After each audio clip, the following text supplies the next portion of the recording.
Hello everyone, I am Priyanka. स्वागत है आप सभी का मेरे मिनी ब्लॉग में। आप सभी के लिए मैं अननोन हूँ अभी, इसीलिए मैं अपना शॉर्ट इंट्रोडक्शन दूंगी ज़रूर, लेकिन दूसरे वीडियो में। तो चलिए आज का ब्लॉग स्टार्ट करते हैं। यहाँ पे आद्या और रताशी दोनों ब्रश कर रही हैं और ब्रश करने के बाद दोनों नाश्ता करेंगी। तो यहाँ पे देखिए आद्या भी नाश्ता कर रही है और रताशु भी नाश्ता कर चुकी है। उसके बाद ये दोनों मेरे पापा के साथ बाहर में खेल रही है। जब तक मेरे पापा इन दोनों को हैंडल कर रहे तब तक मैं और मेरी बुआ जी दोनों बाज़ार गए, क्योंकि आज आद्या का बर्थडे था और हम लोगों को आद्या के लिए कपड़े लेने थे।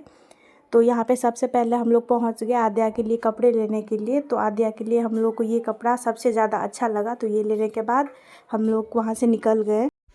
तो मीना बाज़ार पहुंचने के बाद मैं दुकान ढूंढने लगी, जो दुकान मेरे आंटी ने मुझे बताया था कि वो दुकान में आइसक्रीम बहुत अच्छा मिलता है। तो फाइनली हम लोग को वो दुकान मिल ही चुका। तो यहाँ पे पहुंच गए हैं दुकान के पास। ये दुकान का भाई भी बहुत अच्छा था, उसने मेरे चैनल को भी फटाक से सब्सक्राइब कर दिया। तो यहाँ पे हम लोगों ने आइसक्रीम और भुजिया जो भी हम लोग को लेनी थी हम लोग लेके वहाँ से निकल गए मीना बाज़ार के अंदर।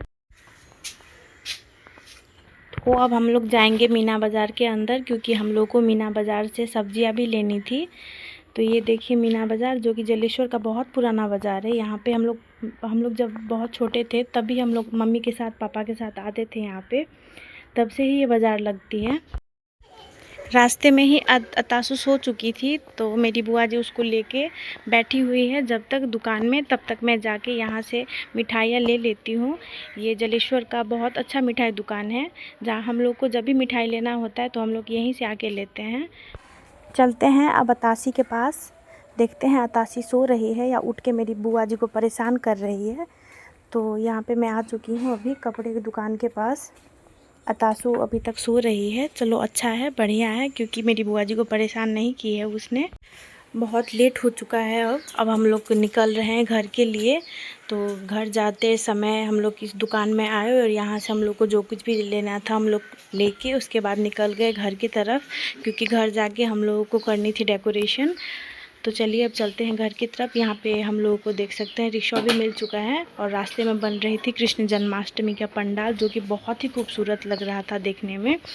तो यहाँ से निकलने के बाद यहाँ पे देखिए मेरा भाई कितना खुश हो रहा है आइसक्रीम देख के। और जब तक हम लोग जलेश्वर से आए तब तक आद्या का केक भी आके हो चुका था रेडी। तो और मेरे अंकल और मेरे पापा दोनों मिलकर डेकोरेशन भी कर चुके थे। मेरे अंकल ने सारे बलून्स भी फुला दिए थे और अतासु जाके सारा बलून्स को फोड़ने की कोशिश कर रही थी। तो यहाँ पे देखिए डेकोरेशन भी शुरू हो चुका है। आद्या बैठ चुकी है अभी केक काटने के लिए और ये तीनों बहुत ही खुश हैं। ये मेरा फर्स्ट ब्लॉग है और इसमें मे भी बहुत सारे मिस्टेक हुए होंगे मुझसे। और अगर आप लोगों ने अभी तक मेरे चैनल को सब्सक्राइब नहीं किया है तो please like, comment and subscribe. Thank you so much for watching.